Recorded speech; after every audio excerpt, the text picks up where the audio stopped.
اسلام کی تعلیم بڑی متوازن ہے. ایک طرف سوال کی مذمت ہے،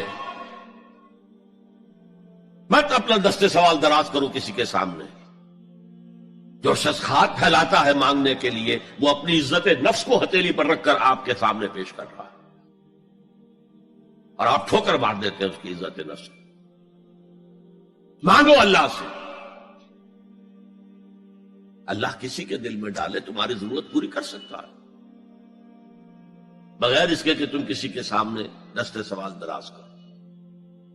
تو سخت مذمت ہے، اور خاص طور پر بیگری جو ایک انسٹیٹیوشن بن گیا ہے، ایک پیشہ بن گیا ہے، وہ تو اسلام کی تعلیمات کے منافی ہے. اور جس طرح کی ہم خیرات بانٹتے ہیں، 5 روپے کا نوٹ دے رہے ہیں مانگنے والوں کو مسجدوں کے باہر، سمجھ رہے ہیں ہم نے حاتم طائی کی خبر کو لات مار دی، حالانکہ حقیقت میں آپ انسٹیٹیوشن آف بیگری کو سپورٹ کر رہے ہیں.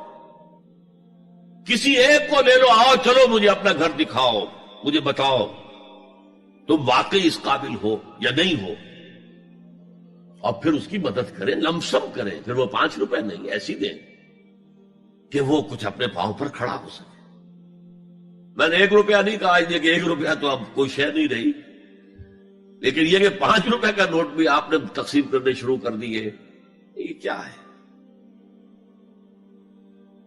وَالسَّائِلِينَ وَفِي الرِّقَابِ. لیکن دوسری طرف سائل کو جھڑکنا نہیں ہے.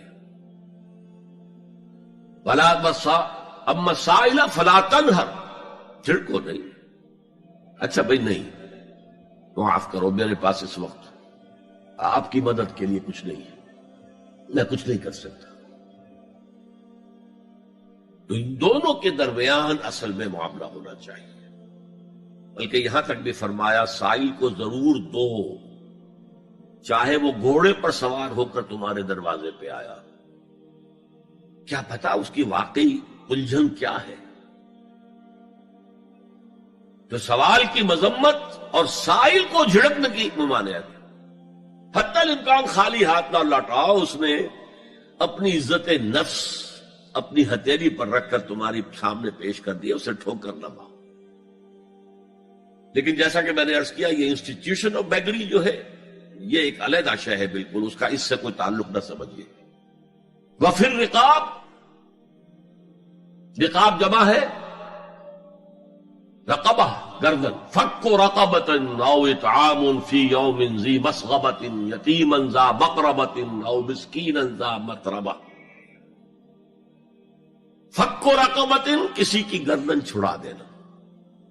اس وقت سب سے بڑی ایپلیکیشن اس کی تھی غلاموں کو، کنیزوں کو اپنے پیسے سے خرید کر آزاد کر دینا. بہت بڑی نیکی، بہت بڑی نیکی. اور حضرت ابو بکر رضی اللہ تعالیٰ عنہ کے دفتر فضائل میں سب سے اونچا کام یہ ہے کہ جن غلاموں کو اور جن کنیزوں کو ستایا جا رہا تھا، دیئر اونرز، دیئر ماسٹرز، ان کے آقا کو حق حاصل تھا، جو چاہے کریں ان کے ساتھ. قتل کرنے کوئی پوچھنے والا نہیں ہے. میں پہلے بھی عرض کر چکا ہوں، میری ملکیت ہے، جیسے میری بکری میری ملکیت ہے، میں نے اس کو ذبح کیا، گوشت کھا لیا، تم کون ہوتے ہو پوچھنے والے؟ میرا غلام تھا، میں نے قتل کر دیا، تم کون ہو پوچھنے والے؟ ان کو حضرت ابو بکر نے خرید کر آزاد کیا اور منہ مانگے دام دیے. حضرت بلال کے لیے امیہ ابن خلف نے اتنی بڑی رقم مانگی، حضرت ابو بکر نے کہا ٹھیک ہے لو. باپ نے کہا بھی ابو قحافہ نے، ابو بکر کو کوئی غلام خریدنا ہی تھا تو کوئی طاقتور آدمی جو کام آ سکے کہیں، اس کو خریدنا چاہیے. انہیں کیا پتا ابو بکر کس لیے خرید رہا اور کس کے لیے خرید رہا. آج کے دور میں اس کی اپلیکیشن ہوگی. کوئی شخص جو ہے اگر قرض میں اس طرح جکڑا جائے کہ لاکھ ہاتھ پاؤں مارے نکل نہیں سکتا، اس کو کوئی لمپ سم مدد دے کر اس قابل کیا جائے کہ وہ پھر اپنے پاؤں پر کھڑا ہو جائے. یہ نہیں کہ اسے آپ ہر مہینے کچھ رقم دیتے رہے مینٹیننس کے لیے، نہیں. اس سے تو وہ اسی پوزیشن میں رہے گا. یہ بعض مائنورٹی کمیونٹیز کے اندر یہ معاملہ موجود ہے. کوئی بھائی اگر گر گیا ہے کاروبار میں تو اس کی پھر ایسی مدد کی جائے کہ وہ پھر آپ کی صف میں آ کر کھڑا ہو جائے. Respectable members of your community وہ اس شکل میں پہنچ جائے. یہ بھی فک رقبۃ اس کی ذیل میں آج کل آئے گا. اب اس کے بعد آیا وَأَقَامَ الصَّلَاةَ وَآتَى الزَّكَاةَ. یہ دو کیا ہیں؟ یہ عبادات کی شکل میں دو ستون ہیں جو ان دو چیزوں کو سپورٹ کرتے ہیں جو اب تک بیان ہوئی ہیں. ایمان کو تازہ رکھنے کے لیے نماز قائم کرو. ہر نماز ایمان کی تجدید ہے. اقیم الصلاۃ لذکری، نماز قائم کرو میری یاد کے لیے.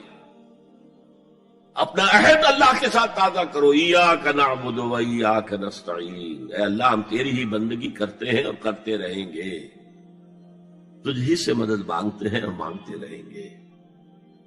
اپنے اس عہد بندگی کو تازہ کرو، ایمان کو تازہ کرو. الحمدللہ رب العالمین الرحمن الرحیم. ایمان باللہ تازہ ہوا نا. مالک یوم الدین، ایمان بالآخرہ تازہ ہو گیا. یہ ہے ایمان کو قائم رکھنے کے لیے، نیکی کی اس روح کو برقرار رکھنے کے لیے اللہ تعالی کی طرف سے یہ ستون ہے. الصلاۃ عماد الدین، دین کا ستون ہے یہ نماز. اس بحث میں اس کا مقصد کیا ہے وہ میں نے بیان کر دیا. بعد میں کیوں آ رہا ہے؟ یعنی کہ اصل شے ہے ایمان، اور ایمان کو سپورٹ کرنے والا ستون ہے نماز.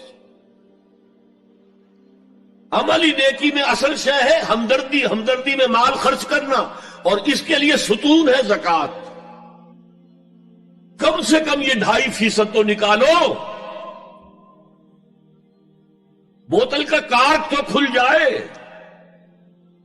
پھر اور بھی دو، اور بھی دو، اور بھی دو. یہ تو obligatory ہے، یہ تو فرض ہے، یہ تو لازم ہے.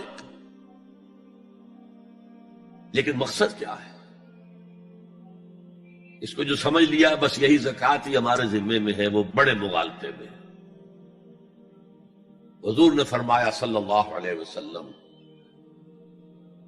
ان فی المال حقا سوى الزکوٰۃ. اے مسلمانوں یہ نہ سمجھنا کہ بس زکوٰۃ ادا کر دی تو تمہارے مال کا سارا حق ادا ہو گیا. ان فی المال حقا سوى الزکوٰۃ، تمہارے اموال میں حق ہے اللہ کا زکوٰۃ کے علاوہ بھی. اور پھر آپ نے یہ آیت پڑھی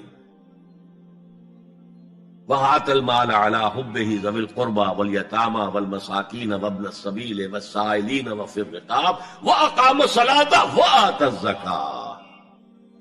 یہاں آتا زکوٰۃ تو ہے ہی ہے، اس سے پہلے جو آ رہا ہے یہ سرپلس ہے، اس سے آگے کی بات ہے، یہ ایڈیشنل ہے.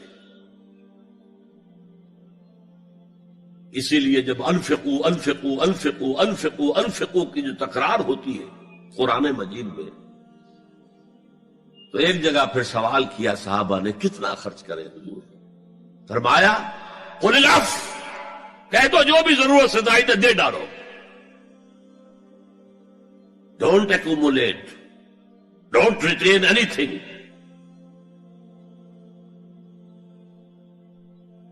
ایک بات آپ سے کہوں، آپ کچھ چونک جائیں گے. حضور نے کبھی زکوٰۃ دی؟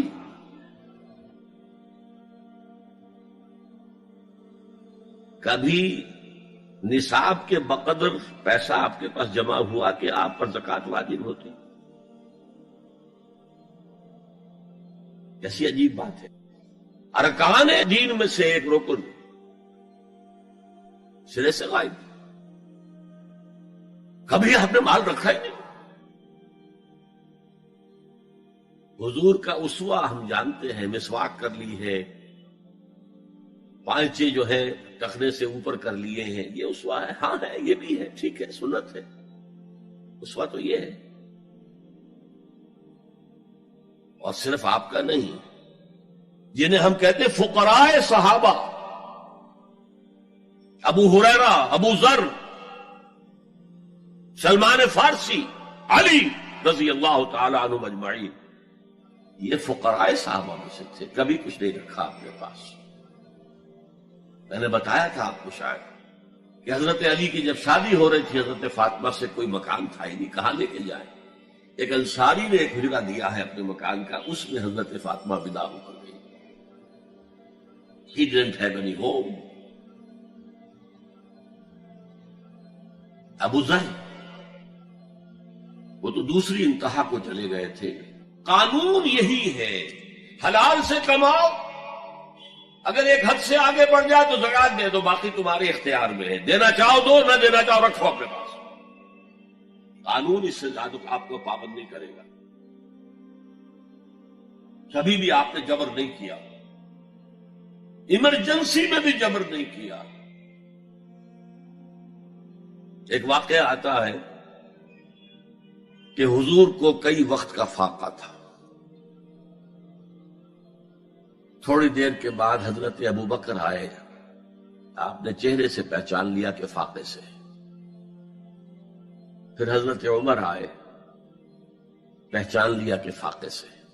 شاید حضور خود اپنے لیے نہ اٹھتے نہ جاتے، اپنے دونوں ساتھیوں کو لے کر ایک انصاری کے باغ میں پہنچ گئے. انصاری کی عید ہو گئی، فوراً لا کر اس نے کچھ کھجوریں کچھ انگوروں کے گوشے رکھے. اس کے بعد وہ دوڑا چھری لے کر کسی جانور کو ذبح کرنے کے لیے. یہ ساری تفصیلیں میں کیا بتا رہا ہوں. مال یہ نہیں تھا کہ مدینے میں سبھی فاقے سے تھے، موجود تھے جن کے پاس مال تھا، لیکن جبرن آپ نے کسی سے کچھ نہیں لیا. جب وہ چھری لے کر چلا، فرمایا دیکھنا کسی دودھ والے جانور کو نہ ذبح کرنا. بہرحال کچھ دیر کے بعد وہ گوشت پکا کر لایا، روٹیاں رکھی. اس کے بعد حضور نے ایک روٹی پر چند بوٹیاں رکھ کر کہا یہ عائشہ کو دے آؤ، اسے بھی کئی وقت کا فاقہ ہے. اور پھر حضرت عمر کی طرف رخ کر کے کہا عمر یہ ہے وہ نعمتیں جس کا حساب دینا پڑے گا اللہ کے ہاں. وَأَمَّا بِنِعْمَةِ رَبِّكَ فَحَدِّثْ، اور یہ جو فرمایا گیا الہاکم التکاثر میں نعمتوں کا حساب لیا جائے.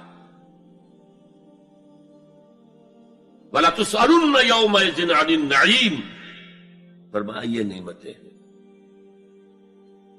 یہ ہے اصل میں انفاق کا معاملہ. آپ کے اس پر چھوڑ دیا گیا ہے. جتنا بھی آپ میں جذبہ ہے، جتنا بھی آخرت کا یقین ہے، اتنا ہی آپ پسند کریں گے کہ آخرت کے بینک میں جمع کرائیں، یہاں کے بینکوں میں کیوں جمع کرائیں. یہاں کتنا دے دیں گے آپ کو؟ 10%، 20%. وہاں 700% ملتا ہے. 700% نہیں، 7,000، 700 گنا. Why to keep it in these banks؟ حضرت مسیح کا جو پہاڑی کا واس بہت مشہور ہے، سرمن آف دا ماؤنٹ، بڑے پیارے الفاظ ہیں. میں آپ سے اپنا تاثر عرض کیے بغیر نہیں رہ سکتا. جہاں تک مواعظ کا تعلق ہے، جو حضرت مسیح کے مواعظ آئے ہیں ان سے اونچے واعظ کوئی ممکن نہیں.